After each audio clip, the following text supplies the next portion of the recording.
Iya, selamat siang teman-teman cerdas keuangan, apa kabar nih? Ya, hari ini sharing session hari ini kita akan membahas mengenai financial freedom bersama Bapak Muhammad Andoko atau saya biasa panggilnya Mas Andoko. Beliau adalah seorang founder dari One Seat Financial Planning dan juga CEO PT Cerdas Keuangan. Nah, ada beberapa hal yang mungkin teman-teman belum ketahui tentang beliau. Beliau adalah seorang dulunya pernah jadi ekspatriat. Kemudian beliau adalah pakar dari personal tax planning dan juga seorang public speaker dan juga beliau ternyata sudah mencapai financial freedom di usianya yang masih remaja gitu ya. Makanya teman-teman milenial yang ada di cerdas keuangan, saatnya dan teman-teman semua mungkin peserta dari dan ini ya dan anggota komunitas cerdas keuangan juga, silakan bertanya apa aja mengenai tema kita kali ini karena seru banget. Sambil saya menunggu Mas Andoko masuk ke dalam Instagram live kita, saya sambil menyapa-nyapa dulu ya. Ya, halo. Ya, selamat bergabung ya teman-teman. Selamat bergabung. Ya. Nah, teman-teman, ini sebentar lagi sudah. Oke. Jadi teman-teman, saat ini kan kondisinya memang nggak terlalu bagus ya untuk kita mengelola keuangan. Halo Mas Andoko, apa kabar? Halo, Iya, halo. Selamat bergabung di Instagram Live Cerdas Keuangan, Pak CEO Cerdas Keuangan sendiri. Apa kabar, ini Pak? saya interview dengan istri sendiri deh, jadinya jarang-jarang ya kita ya, Pak. Jarang-jarang kan? Nah, gini loh, ini kan temanya seru banget nih, temanya tentang Ya, ya, financial freedom ya. oke, Saya cermati ya, cermati di media. Ternyata milenial yang masuk ke jajaran 30 under 30 dari Indonesia itu bertambah, Pak, saat ini. Dari ya, yang ya, tahun 2019 itu jumlahnya hanya sekitar belasan, sekarang udah 20-an sekian gitu. Nah, ini oke, kaitannya dengan financial freedom ya. Di oke. kondisi yang menuju resesi saat ini, menurut Mas Andoko sendiri, penting nggak sih kita hanya sekedar survive aja? Sebenarnya kita perlu nggak sih untuk naik kelas menjadi seorang yang freedom dari sisi keuangan gitu, Pak?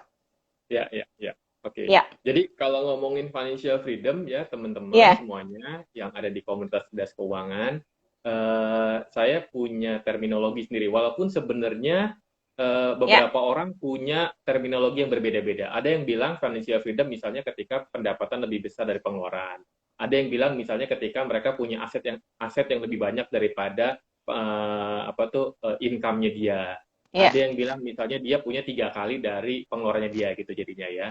Nah, karena judul kita for step to financial freedom, jadi saya mau kasih dulu yang step pertama gitu ya, Mbak Erlina. Oke, yang Ya, pertama itu gini, kalau saya cermati untuk seseorang ke financial freedom mereka biasanya punya keterampilan finansial dulu yang pertama. oke. Oke, keterampilan finansial tentunya mereka mesti ngerti nih beberapa produk-produk investasi apapun. Mm-mm, Kemudian yang kedua, dia tentu juga tahu plus minusnya, kemana nih investasinya, plus minusnya apa resikonya, returnnya mm, gimana, faktor ekonomi makronya seperti apa, misalnya gitu. Terus yang kedua lagi, ditambah dengan kebiasaan. Jadi mengenai keterampilan finansial, kalau saya cermati nggak ada kaitannya dengan pendidikan kita atau gelar kita loh.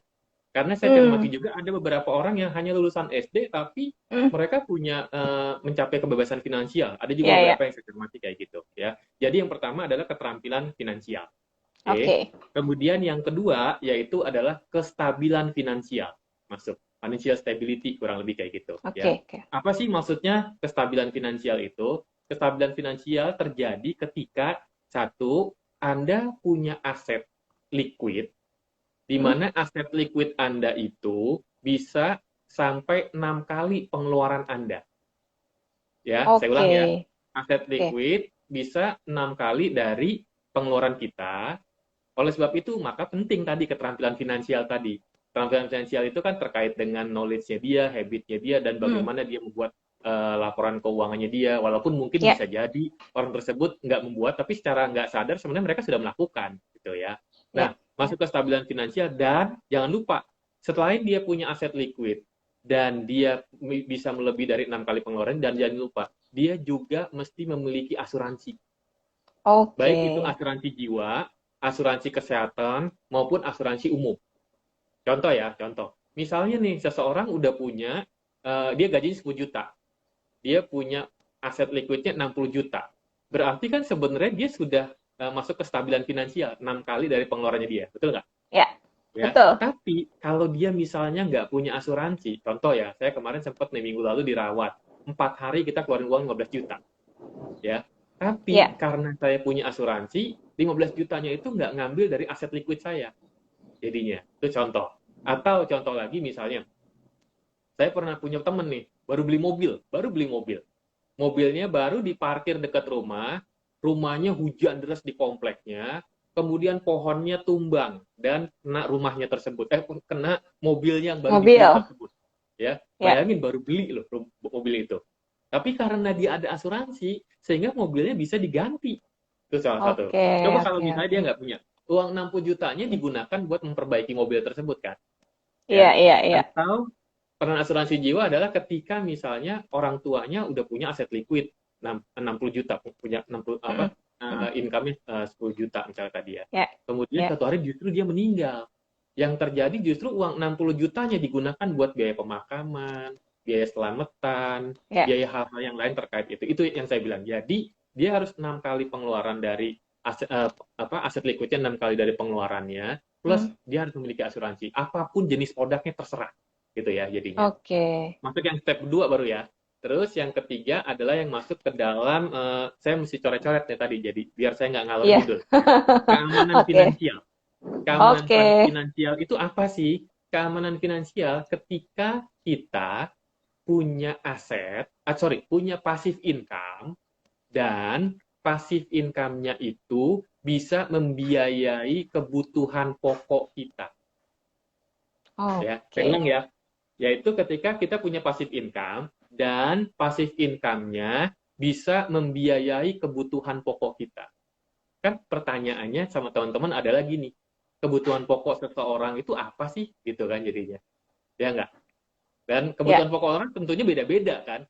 Sebenarnya kalau ngomongin kebutuhan pokok ini, jadi kebutuhan nih gini. Saya coba cari-cari sebenarnya siapa sih yang pertama kali mencetuskan kebutuhan dan keinginan gitu ya. Ternyata saya menemukan ada seorang filosof yang hidup di era, nih saya baca dulu biar saya nggak salah nih. Ya, Yang ya. hidup di era 341 sebelum Masehi sampai Mm-mm. 270 sebelum Masehi. Ya, 341 sebelum Masehi sampai 270 sebelum Masehi. Jadi udah ada nih sebenarnya ngomongin kebutuhan keinginan, di mana Mm, si filosof itu namanya Epicurus tulisannya. Mungkin kita ngomong mm, mm, Epicurus kali ya. Dia bilang sebenarnya gini, keinginan kita tuh ada 3 sebenarnya mm, keinginan, atau ambisi atau mm, keinginan kita ada 3. Yang mm, pertama adalah keinginan yang dibutuhkan dan mm, natural atau alami. mm, Saya ulang ya, mm, keinginan yang dibutuhkan dan natural atau alami. Ini mungkin sama dengan kebutuhan kalau dalam konteks kita sekarang. mm. Ya, contohnya apa? Yaitu makan, minum, sama pakaian. Mungkin itu salah satu contoh. Ya, kalau orang tua kita bilang ini sandang, pangan, papan, kurang lebih kayak gitu. Ya. Ya, ya. Jadi keinginan yang dibutuhkan dan natural. Dan yang kedua, keinginan yang tidak dibutuhkan tapi dia natural. Contohnya Oke, apa? misalnya apa? Contohnya adalah menikah, punya anak. Ya, itu Hmm. contohnya. Oke. Dan yang ketiga, yaitu keinginan yang tidak dibutuhkan dan tidak natural atau tidak alami. Yaitu apa? Hmm. Keinginan kita memiliki barang-barang mewah, rumah Hmm. mewah, mobil Oke. mewah, jam mewah, tas mewah, misalnya Hmm. gitu. Satu contoh. Kenapa? Kata Epicurus bilang begini nih, si filosof Hmm. itu. Hmm. Hmm. Semakin dipenuhi itu tadi, yang ketiga, Hmm. semakin Hmm. dipenuhi, maka semakin merasa tidak puas. Oke. Makanya saya mungkin pernah jadi ngeliat gini, keinginan kita tidak akan pernah dipenuhi. Kebutuhan kita kan bisa diukur, Ya. keinginan kita tidak akan pernah bisa dipenuhi. Karena begitu keinginan yang satu tercapai, punya keinginan yang lain. Itu salah satu contoh. Oke. Oke. Nah, Jadi dalam seperti konteksnya minum kita, air laut ya, Pak ya? betul-betul. Jadi kayak apa sih, kita minum malah makin haus Tambah haus sebenarnya. lagi gitu ya? Oke, Oke. sekarang saya balik lagi ya. Yang Ya. dibilang kebutuhan pokoknya kita apa? Tadi berarti makan, Ya. minum, pakaian, ya. Tapi kalau di era kita sekarang kayaknya nggak mungkin kalau cuma makan, minum, sama pakaian doang, betul nggak? Jadi Iya, betul. kebutuhan pokok kita saat ini ditambah lagi kalau menurut saya. Satu lagi adalah pendidikan anak-anak, karena anak kita sekolah kan. Kedua, yang berikutnya lagi adalah karena kita sering berinteraksi sama orang lain, buat kerja lah, buat Mm, bisnis, maka mm, kita perlu transportasi. betul. Oke. Dan yang keenam, tadi karena tadi berkaitan dengan yang namanya apa tuh kestabilan finansial, maka Anda Ya. harus punya premi asuransi, Oke. ya. Premi asuransi itu tuh Proteksi, baik kebutuhan itu proteksi proteksi ya. asuransi Ya. jiwa maupun kesehatan maupun umum. Ya. Jangan sampai Anda udah punya aset, udah punya income bagus-bagus karena Anda Mm, memiliki beberapa aset, kemudian itu bisa menghabiskan. Nah, mm, itu yang mm, ketiga mm, ya. Berarti mm. saya ulang ya, dari keterampilan finansial. Ya. Terus yang kedua adalah kestabilan finansial, yaitu aset likuidnya bisa 6 kali dari pengeluaran, 6 kali. plus Anda punya asuransi, baik itu jiwa, Mm, kesehatan, dan kerugian. Yang ketiga, udah ngomongnya pasif income. Kalau yang ya. di kestabilan kan dia punya aset liquid, ya. Ya. Kalau di sini sudah punyanya pasif income, Mm. yaitu pasif income-nya itu bisa membiayai gaya hidup kita saat ini. Itu ya, salah satu Oke. contoh. Wah, wah, wah. Oke. Wah, luar biasa nih Mas Handoko nih. Yang Penjelasannya keempat sangat belum. akurat. Oh, Ya, yang yang empat keempat belum. belum, yang Yang keempat. empat Ya. apa? Yang empat. Karena financial freedom ya kan, baru financial Oke, freedom. jadi itu Yang steps to keempat, financial freedom. Oke. kalau kita udah masuk, udah keterampilan finansialnya bagus, Mm, kemudian mm. masuk ke stabilan finansial, kemudian kita udah masuk ke amanan finansial, Keamanan, sekarang masuk ke ya. yang namanya kebebasan finansial atau financial freedom. Oke. Kondisinya seperti apa sih? Financial freedom itu adalah ketika teman-teman punya passive Mm, income dan passive income-nya itu bisa membiayai gaya mm. hidup Anda saat ini. Oke. Ya, kalau Gaya hidup tadi saat ini ya. Mm, waktu keamanan finansial bisa membiayai mm, gaya hidup, bisa membiayai kebutuhan pokok. Kalau mm, yang mm. ini adalah kebutuhan gaya hidup saat ini.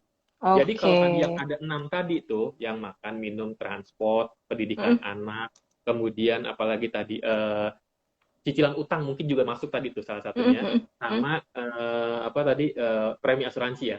Mungkin Ya, ditambah ya. lagi nih, misalnya teman-teman mau liburan gitu kan, Oke. atau teman-teman misalnya mau ikut training apapun yang Anda Ya, inginkan, ya, atau membeli barang-barang yang menurut Anda oke lah gitu lah, ya bisa dipakai untuk ya, hal-hal yang ya, ya. produktif. Tuh jadi itu ya. Jadi yang namanya financial freedom adalah ketika Anda punya passive income, di mana passive income-nya itu bisa membiayai gaya hidup Anda saat ini. Ya. Jadi Oke. dengan kata lain, teman-teman, saya wanti-wanti teman-teman. Ketika Anda punya penghasilan lebih tinggi, maka pada saat yang bersamaan pengeluaran Anda juga makin besar. Itu namanya Hmm. wealth paradox. Ya. Mm, mm, mm, mm.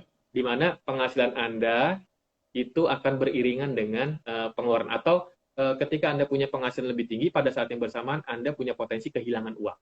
Ya, Jadi kalau wealth ngomongin paradox ya. financial freedom, berarti Hmm. semakin tinggi penghasilan, semakin besar pengeluaran, semakin tinggi gaya hidup Anda, semakin lama waktu yang dibutuhkan untuk Ya. mencapai financial freedom Anda. Tuh. Oke, luar biasa. 4 step itu Ya. ya jadinya ya harus kita kuasain. Pak, kalau seandainya nih Mas ya, kondisinya kita adalah seorang karyawan, apakah bisa mencapai financial freedom? Dan kalau seandainya bisa, jangka waktunya berapa lama? Oke, pertanyaan yang Iya. bagus banget tuh ya. Jadi itu sering banget tuh saya ditanya hal yang kayak Iya, gitu. karena cerdas Jadi tuan gini, ini banyak juga yang karyawan, betul, Mas betul. Jadi Andoko. pertanyaannya, Iya. apakah mungkin seorang karyawan itu bisa mencapai financial freedom? Ya, Ya. jawabannya adalah sangat mungkin kalau menurut saya. Oke. Kenapa saya bilang sangat mungkin? Karena saya sering beberapa kali diundang nih, atau kita nanganin klien-klien gitu ya. Contoh. Saya pernah diundang suatu institusi financial Hmm. itu untuk melakukan training buat deputy branch manager, ya DBM atau Hmm. wakil kepala cabang, ya. Hmm. Nah, pada saat itu kita melakukan yang namanya analisa laporan keuangan buat sebelum kita ada training 2 hari Ya. untuk para DBM, karena mereka salah satunya adalah ingin mencapai pensiun salah satunya. Dan saya diminta untuk membuat training, salah satunya adalah menganalisa laporan keuangan mereka gitu ya. Saya menemukan dua contoh. Yang satu ini sama-sama DBT branch manager atau wakil kepala cabang. Yang Ya. satu ini sama-sama dia punya income-nya 20 juta, gajinya 20 juta, kurang lebih 20 juta. Oke. Yang satu si Bapak A, dia punya aset 10 miliar. Ya, dia punya Hmm. income juga 20 juta per bulan, ya. Kemudian dia juga jabatannya Deputy Branch Manager. Sementara yang Bapak B, dia juga punya income-nya 20 juta, dia punya juga yang namanya asetnya dia 10 miliar, ya asetnya 10 miliar, tapi si Bapak yang A bilang sama saya gini, Pak, saya punya aset 10 miliar, saya beli aset ini properti di Kelapa Gading. Gak banyak Pak karyawan yang punya rumah di Kelapa Gading. Saya setuju Pak, saya bilang gitu jadinya. Ya. Tapi jujur ya Pak, saya itu ketat banget nih pengeluaran saya. Antara pendapatan sama pengeluaran itu ketat banget. Dengan kata lain sebenarnya antara pendapatan sama pengeluarannya dia itu hampir sama lah gitu. Kebetulan Bapak ini harus dinas keluar kota dan tiap Sabtu Mingguan pulang gitu jadinya. Ya walaupun dia 20 juta, Sabtu Minggu itu kan tiket mereka berarti harus pakai uang sendiri kan. Jadinya ya. Nah, si Bapak B tadi dia punya juga sama nih asetnya 10 miliar, income-nya juga 20 juta atau penghasilan gajinya 20 juta, tapi si Bapak B ini dia punya passive income 310 juta tiap tahun. Wow. Ya. Gimana tuh caranya? Dari mana ya? Dari mana ya? Dari jadi mana si Bapak tuh? ini 10 miliar ini ternyata dipecah jadi 10 properti. Ada yang nilai 500 juta, ada yang 1 miliar, ada berapapun. Ya. Kemudian dari 10 properti tersebut ternyata si Bapak ini ada yang disewakan. Ya. Buat kontrakan kos-kosan. Ada yang kos-kosan kontrakan. Ada yang disewakan buat rumah makan.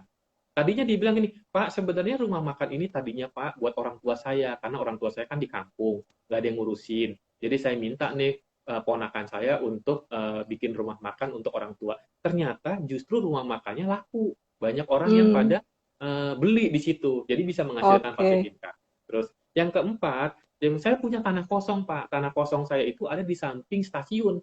Nah, banyak kan stasiun itu digunakan buat apa? Kalau stasiun buat nggak tahu Pak. Buat apa? Ya? Buat dagang. Jadi buat dagang Pak ya? Buat parkiran. Oh, buat parkiran. Oke. Motor salah satu contoh. Ya. Oke. Sehingga nggak heran dia bisa mencapai 310 juta. Bayangin sekarang. 310 juta sementara gajinya dia 20 juta sebulan ya. Iya. Jadi 20 juta kalau kali 12 berapa? 240 juta. Jadi udah melebihi dari penghasilan setahun. Iya. Salah satu contoh. Jadi mungkin nggak, sangat mungkin itu bukti ternyata terjadi gitu. Yang kedua. Oke. Saya pernah nih diundang salah satu perusahaan di daerah Bontang. Teman-teman tahu nggak ada artinya Bontang? Saya waktu tanya, Pak, Bapak tahu artinya Bontang? Apa ya? Bontang tuh Pak, kalau nggak ngebon, ngutang, dibilang gitu katanya. Ya itu joknya mereka gitu. Jadinya. Nah, waktu itu gini kejadiannya, saya diminta untuk melakukan analisa laporan keuangan seorang supir. Oke. Dia 20 tahun. Yes. Menurut Mbak Rina berapa nih kalau gajinya supir kira-kira? Supir mah gajinya nggak terlalu banyak Pak, paling pas-pasan UMR aja.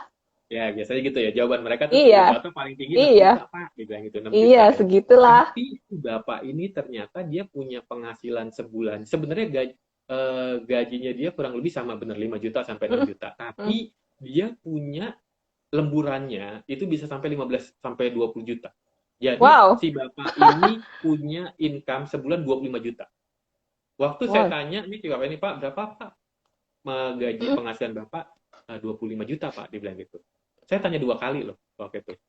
Ya. Buat memastikan. Dan saya tanya juga sama SR, karena ada SR di sampingnya dia. Pak, ini benar Pak gajinya sekian? Benar Pak, karena si Bapak ini selalu dapat lembur, dan lemburnya itu memang cukup besar gitu jadinya. Kan kalau supir biasanya mereka dari rumah bosnya datang, udah di clock tuh, udah mulai tuh, jamnya tuh udah mulai nyala. Saya setengah 6 atau jam 6 tuh udah mulai nyala. Sampai misalnya malam nanti dia pulang rumah gitu ya. Nah, tapi bukan itu sih yang membuat saya takjub. Yang membuat saya takjub dia adalah satu, pada saat saya kemudian ngincer atau mencecar asetnya dia. Ya. Ternyata si Bapak ini punya aset satu, dia punya properti di daerah Depok.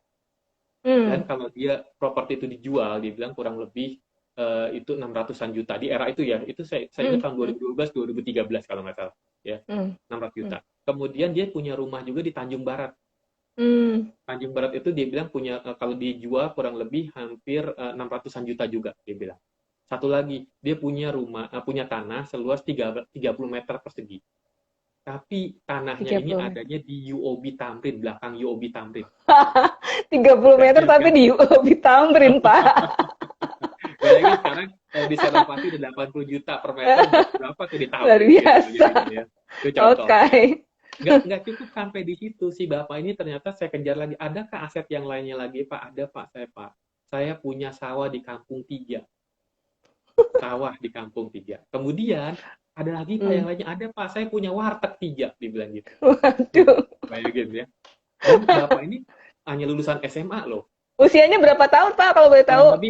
Dia kurang lebih 50 tahun, karena dia 5 tahun lagi kalau nggak Oke. salah mau pensiun waktu itu, si bapak Ya, ini. oke. Anaknya cuma satu jadinya. Itu yang dibilang Hmm. tadi, kalau ngomongin tadi kepada financial freedom kan, berarti Hmm. bapak ini mungkin udah melebihi itu dari passive income-nya, melebihi Iya. dari ininya dia setahun lebih gitu, salah satu Iya. contoh. Ya. Terus contoh, saya punya sahabat juga yang kerja di luar negeri, kemudian dia kerja di luar negeri, kemudian dia penghasilannya dibawa ke Indonesia, dibangun properti itu. Iya, Ya, iya. properti mungkin udah berapa puluh kamar lah. Sebenarnya kalau dia pulang pun sebenarnya udah nggak usah pusing jadinya. Ya, dia udah cukup mencukupi kebutuhan. Itu salah satu. Jadi sangat mungkin seorang karyawan bisa mencapai Oke, sangat financial mungkin freedom. ya. Ya, betul. Oke, sip. Nah, kalau saya mau ini juga, Pak. Boleh nggak sharing pengalaman pribadi nih, Pak? Pak Handoko sendiri mencapai financial freedom di usia berapa tahun sih? Boleh tahu nggak? Waduh, namanya luar biasa.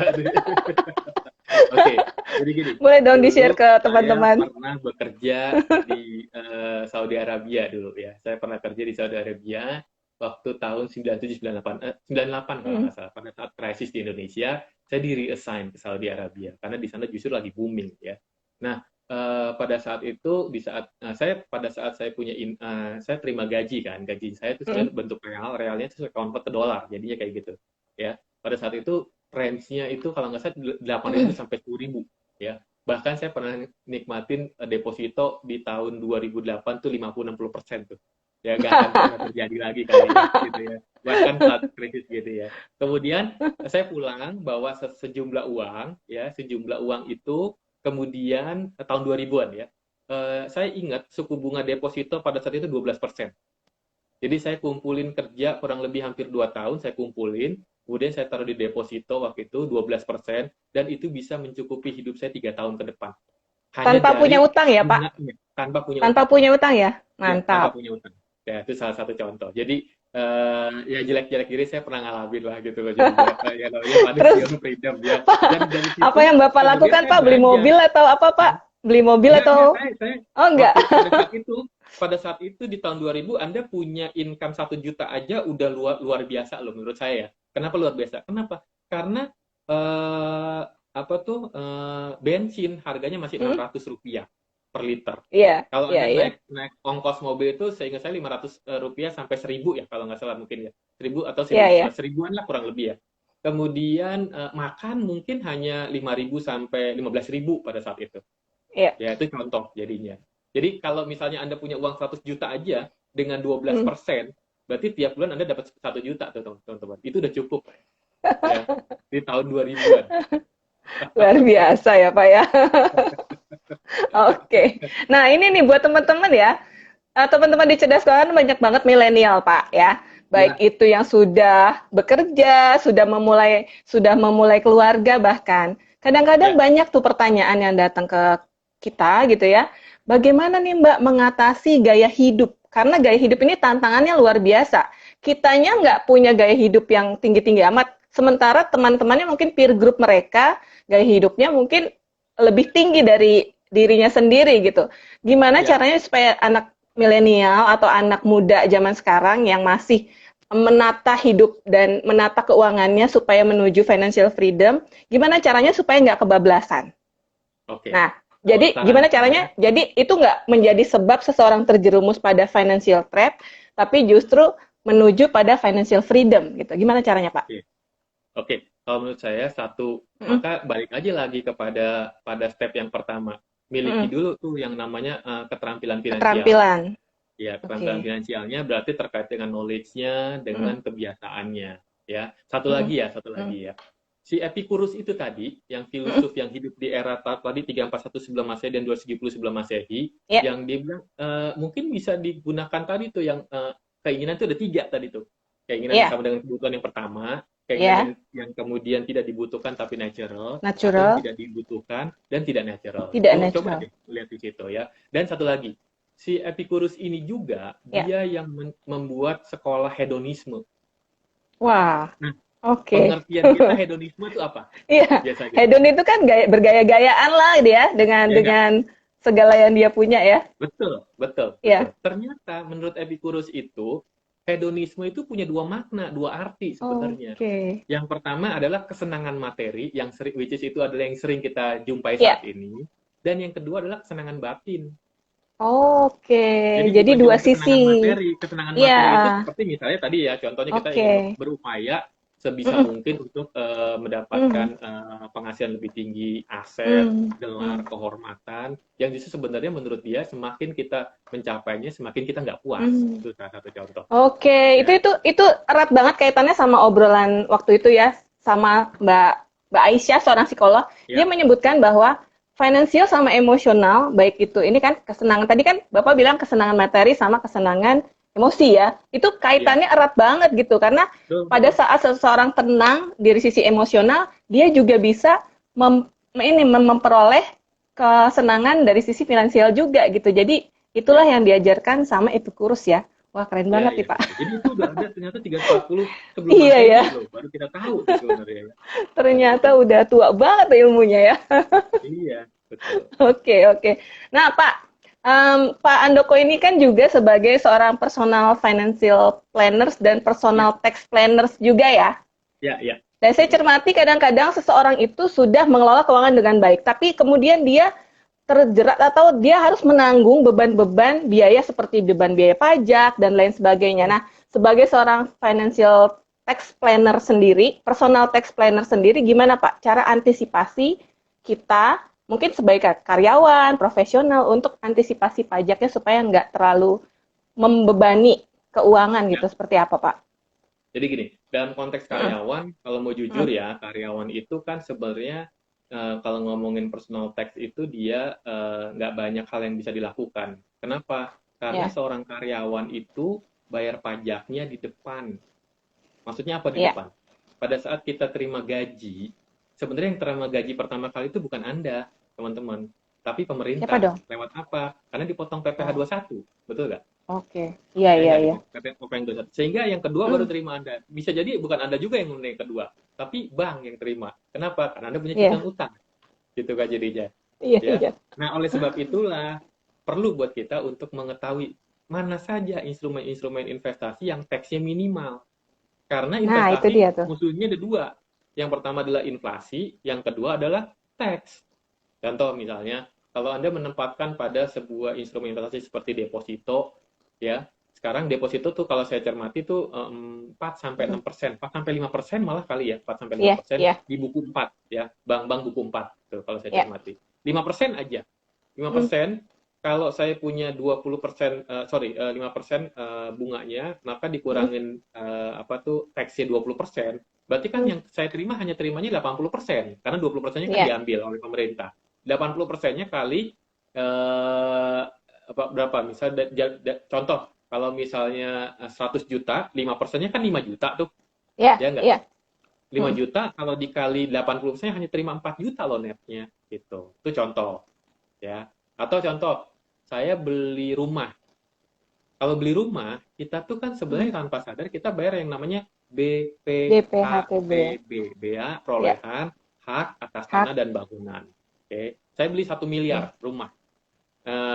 Dikurang dulu tuh nilai jual objek yang tidak kena pajaknya. Kalau di Jakarta kurang lebih ya kalau nggak salah 3 juta. Jadi 1 miliar kurang Iya. 3 juta, 700 juta. Baru kena 5%. 1 miliar. Oke, jadi Jadi oke. 700 juta kali 5%, kurang lebih berapa tuh? 35 juta ya. Ya, 35 juta. Kemudian misalnya pada saat 3 tahun kemudian saya jual Mm, rumahnya, nilainya 2 mm, miliar. Dua kali mm. lipat misalnya. Ya, ternyata pada saat dijual 22 miliar, saya kena lagi namanya pajak penghasilan atas tanah dan bangunan, Berapa PPHTB. persen? Berapa Itu persen tuh, Pak? 2,5%. 2,5% Oke. kali nilai jual objek pajaknya. Berarti kan Wah, 50 juta gede buat juga ya. seluruhnya, ya.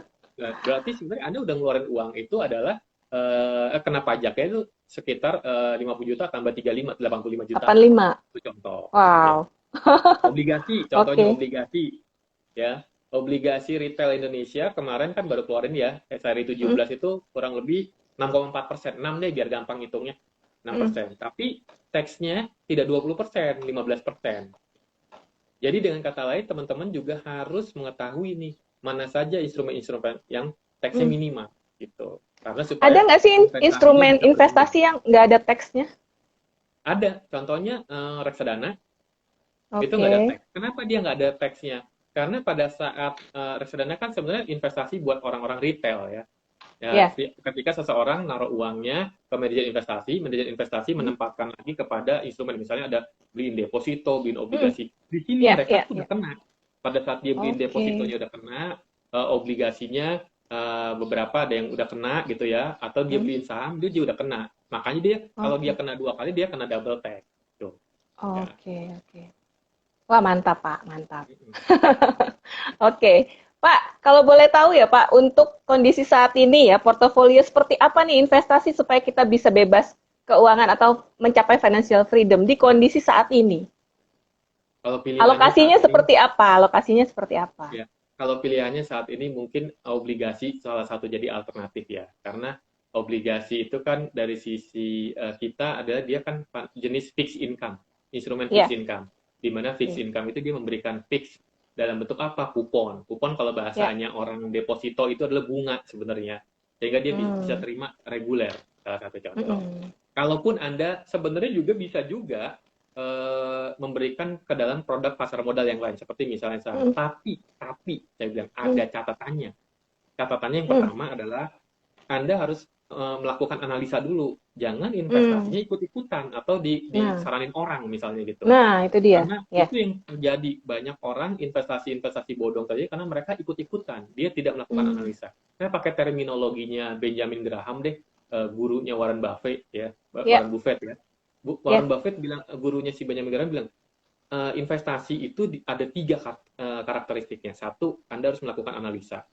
Yang kedua, cari investasi yang bisa memberikan capital gain. Kemudian yang ketiga, Oke. cari investasi yang memberikan regular income. Kalau tiga-tiganya tidak Anda lakukan, itu bukan investasi menurut dia. Dia bilang gitu. Oke, oke. Jadi Karena terserah biar Anda mau pakai. bagaimanapun uang uang kamu ya tanggung jawabmu sendiri ya, Pak ya, bukan tanggung jawab Betul, orang uang lain ya. kita, hidup kita ada dalam kendali kita sendiri. Itu yang harus Yes, dilakukan betul, sama betul. teman-teman. Ya. Oke, Pak. Nah, Mas Andoko, ini kan saya sebelum sebelum pandemi saya sering perhatikan Mas Andoko ini sering jalan-jalan, traveling kemana-mana gitu ya. Itu kan Ya, bagian ya, dari financial freedom juga ya, Pak betul. ya. Ya. Nah, gimana Pak cara kiatnya, Pak, supaya bisa sering jalan-jalan tanpa nguras kantong dan tanpa berhutang, Pak? Gimana caranya Oh. tuh? Jadi gini deh teman-teman, saya sering kali diundang oleh financial institution, terutama bank dan asuransi, untuk Yes. memberikan apa tuh acara di customer gathering buat nasabah prioritas atau nasabah priority private, biasanya mereka gitu ya. Ya. Nah, sebelum saya jawab itu ya, saya kasih tahu nih bahwa mereka nasabah-nasabah high net worth individual ini adalah mereka adalah orang-orang yang kalau saya cermati, satu, mereka pinter menghasilkan uang. Itu yang Oke. pertama ya. Yang kedua, bukan cuma pinter menghasilkan Hmm, uang, mereka hmm. juga tidak suka menghambur-hamburkan uang ya. Kembali sama kita karyawan, pinter menghasilkan Iya, uang, iya, iya. apa tuh malah justru Menghamburkan cepat uang. juga ngeluarin uang ya gitu jadinya Ya, ya. Mereka pintar menghasilkan uang, mereka tidak suka menghambur-hamburkan uang. Kenapa? Karena mereka punya tujuan.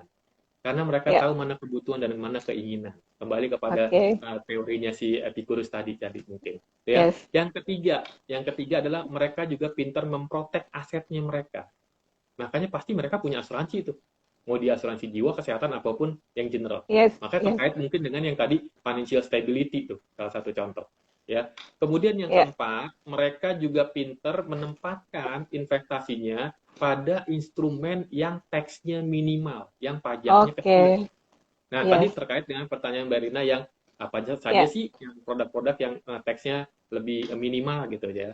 Yang Ya, ya. kelima adalah mereka juga pinter mentransfer kepada asetnya kepada generasi berikutnya. Tuh 5 hal Transfer teman-teman aset ya. yang perlu diingat ya. Satu, pinter Mm-mm. menghasilkan uang. Kedua, nggak suka menghamburkan uang. Yang ketiga adalah mereka memprotek asetnya. Yang keempat, menempatkan pada instrumen investasi yang tax-nya minimal. Yang kelima adalah mereka pintar mentransfer asetnya kepada generasi berikut. Nah, karena saya Oke. sering diundang oleh institusi itu, maka biasanya saya dikasih tuh facility, misalnya Pak, Bapak silakan mau pakai kendaraan kemana gitu. Saya dikasih penginapan, ya jadi saya bisa ya 1-2 hari lah stay dulu menikmati Oke. selain kerja saya juga menikmati ininya saya. Jadi financial freedom juga kan terkait juga dengan bukan cuman hanya tadi passive income, tapi juga mereka kalaupun mereka bekerja, mereka tuh Ya. bekerja untuk kepuasan batin mereka. Salah satu Nah, contoh itu juga dia gitu. teman-teman. Nah, tuh Ya, teman-teman ya, tipsnya tuh teman-teman ya, supaya bisa financial freedom anyway. Nah, Mas ya, Andoko, menurut mm-mm, pengalaman Mas Andoko sendiri nih ya, oh ini ya, ada Bu Lise. Halo Bu Lise, selamat bergabung. Kita sapa dulu ya Bu Lise ya. ya. Bu Siapa Lise, dulu tuh beberapa teman-teman cerdas keuangan iya iya. banyak Kita juga sapa tuh. dulu nih. Banyak banget nih. Ada Iana Reza, ada Fani Ratnawati, ada Rio Rizaldi 618. Selamat bergabung ya. Kita lanjut ya Pak ya. Oke, Menurut pengalaman Mas Andoko sendiri nih, bagaimana seseorang bisa dibayar lebih mahal dengan keahlian yang dia punya? Kan terkait dengan Mas Andoko as a public speaker gitu lah. ya, ya, ya. Bisa sharing nggak pengalamannya sendiri gimana Mas? Pengalaman saya sebenarnya sih satu sih saya lihat ya banyak sekali Ya, perencana keuangan yang saya lihat ya jadinya. ya, ya. Bahkan beberapa itu karena saya ngisi di kelas-kelas Certified Financial Planner, kemudian saya cermati mereka adalah beberapa di antaranya adalah murid-murid saya juga ya. Tapi yang saya cermati Hmm, mereka itu cenderung adalah yang biasanya tekun ya, Oke. tekun orangnya. Jadi pertama dia tekun, yang kedua mereka nggak pantang menyerah. Saya Hmm, cermati juga ada beberapa public speaker perencana keuangan yang baru misal lulus CFP, mereka pengen jadi public speaker gitu jadinya ya. Eh, Padahal untuk itu kan Anda harus punya pengalaman, bukan cuma teorinya kan, tapi juga pengalaman. Nah, Jam pengalaman terbang ya didapatnya Pak dari ya? mana? Ya, Iya, ya, pengalaman itu ya, dapat dari mana? Yaitu pada saat Anda nanganin klien gitu kan, ya. nanganin klien, nanganin beberapa bisa kliennya bisa individu, bisa si corporate, misalnya salah satu contoh. Saya menjadi perencana keuangan sejak tahun 2000, kalau independen sejak tahun 2008 jadinya. Sudah kurang lebih 12 tahun. Bisnis perencana keuangan tuh kayak bisnis petani lah, kurang lebih kayak gitu. Hmm, Jadi mereka harus banyak menanam, ya, banyak menanam. Nanti cepat atau lambat Anda pasti akan panen, gitu loh. Ya, yang kedua, yang ya. berikutnya lagi, Anda harus punya spesialisasi. Kalau saya cermati perencana keuangan sekarang kan eh, begitu dia lulus, selesai, mereka Hmm, itu topik-topik yang banyak di handle adalah cash flow management. Kalau saya cermati itu gitu ya. Oke. Iya Pak. Dan itu penting dan Ya, ya. bukan nggak penting, itu sangat penting bahkan menurut Hmm, saya karena itulah yang paling penting pondasi kita pada saat menuju pada Betul. keterampilan finansial. Itu salah satu contoh. Ya, maka oleh sebab itu Anda harus punya spesialisasi. Kalau menurut saya, spesialisasi itulah yang membuat Anda jadi dibayar mahal atau enggak. Itu kayak kita kayak dokter. Kalau ke Hmm, dokter umum mungkin di hmm. range-nya tuh 50 sampai 100 ribu. Begitu udah ke dokter spesialis, kan udah di range-nya 250 sampai 350 ribu, kurang lebih gitu, Pak. Per Ya. sekali ketemu. Sekali ketemu itu kan mungkin nggak sampai 5 menit kali, ya nggak? Ya, Iya, itu iya, salah iya, satunya. iya. Jadi, Betul, betul. tentunya untuk bisa menjadi spesialisasi, Anda harus Hmm, tadi, nggak cukup dengan yang general tadi.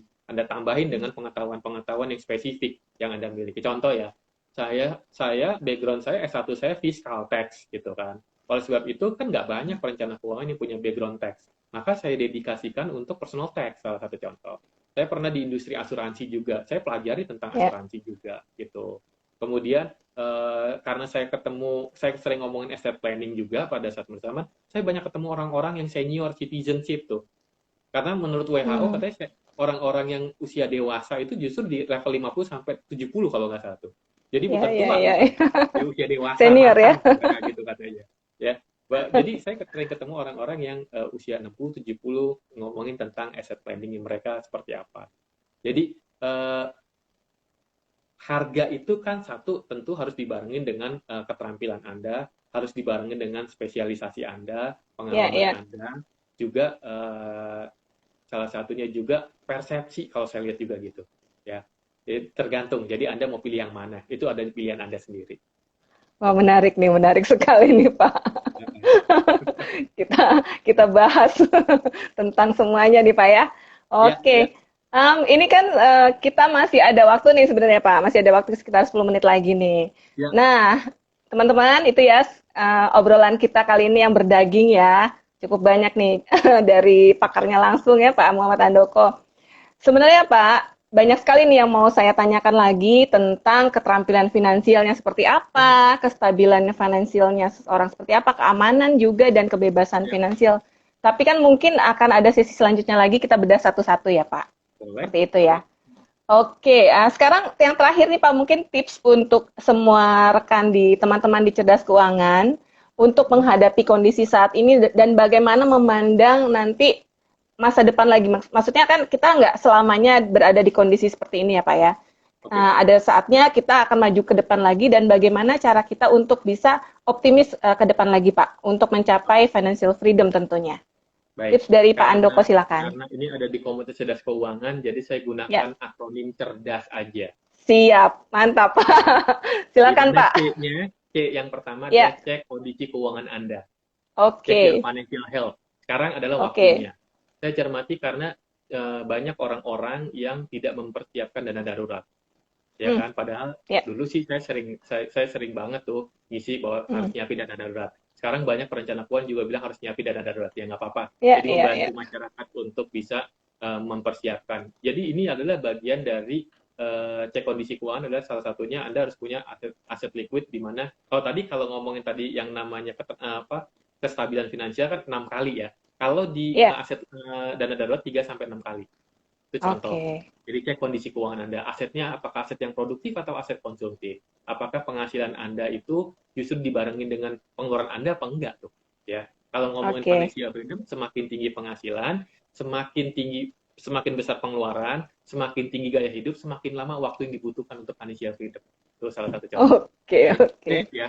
Yang kedua Ya, educate yourself ya, educate yourself. oke. Jadi ada orang-orang yang dia ketika punya income dia membudgetkan uang itu untuk Hmm, mendevelop dirinya. Ada hmm, orang-orang yang dia menggantungkan pengembangan dirinya melalui perusahaan lewat training, seminar, training dan yang lain diikutin sama perusahaan. Kalau perusahaannya sekarang lagi krisis gini, boro-boro untuk biaya training, biaya untuk gajinya ya, aja mungkin agak berat gitu kan jadinya. Oleh sebab ya, itu ya. Anda harus menyiapkan tuh menyisihkan, apalagi sekarang saya cermati di era COVID-19 ini banyak sekali webinar-webinar dari orang-orang yang terkenal dan harganya murah lagi. Kalau misalnya Hmm, kita harus datengin mahal tuh biasanya kalau yang face to face gitu jadi salah satu contoh. Tuh, educate yourself. Berarti dalam hal ini Anda harus menyisihkan budget buat diri Anda untuk mengembangkan diri Anda. Bisa jadi daya tawar Anda kalau Anda karyawan jadi lebih bagus, kalau Anda hmm, pembisnis networking Anda jadi lebih banyak. Itu salah satu contoh. hmm. Oke. Yang Oke, R-nya regular investment dan regular oke. untuk yang namanya premi insurance salah satu contoh. Hmm, Jadi Anda harus eh, investasi itu nggak peduli hmm, kondisi ekonomi lagi naik lagi turun, Anda harus tetap melakukan investasi secara reguler. Kenapa? Pada oke. saat investasi ekonomi lagi naik, maka harganya lebih tinggi, sehingga nilainya investasi Anda jadi lebih besar. Pada saat nilai seperti sekarang COVID-19, nilai ekonomi kita lagi kurang bagus, baik itu Ya, internasional, regional maupun nasional, maka ya.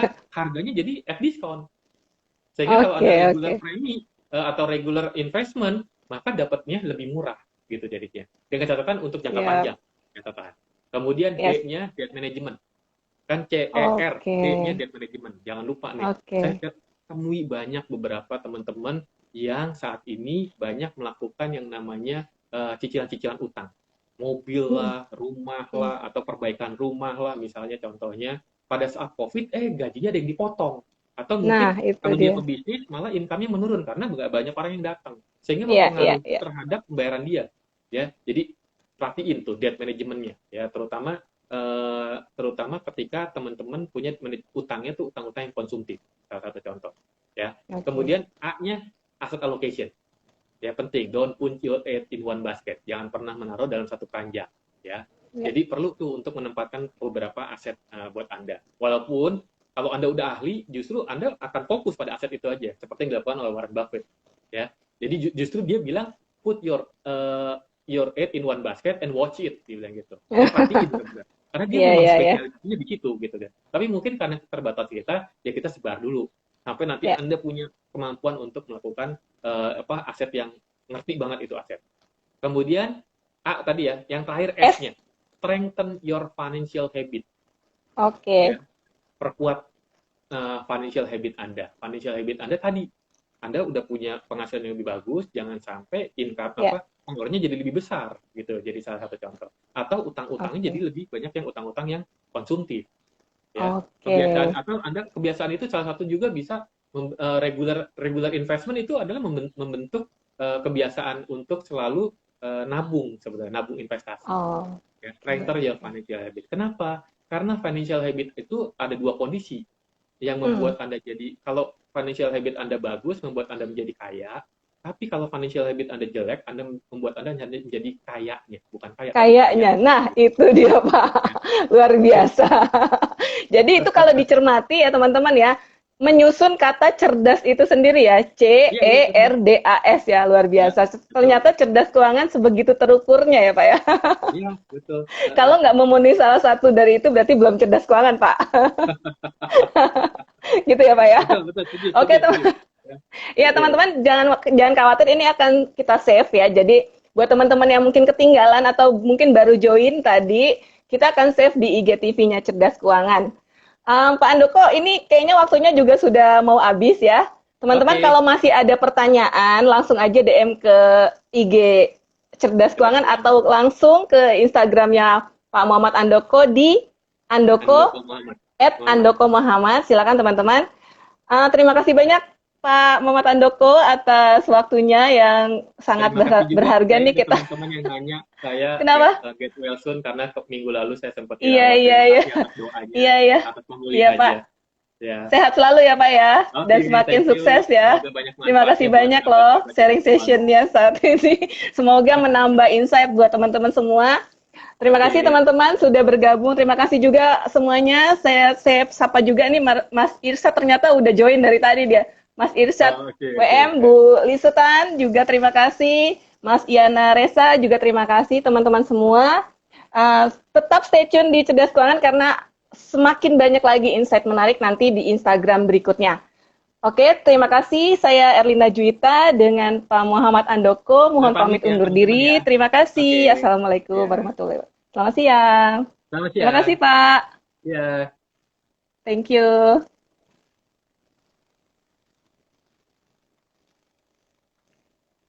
Oke. Terima kasih teman-teman semuanya.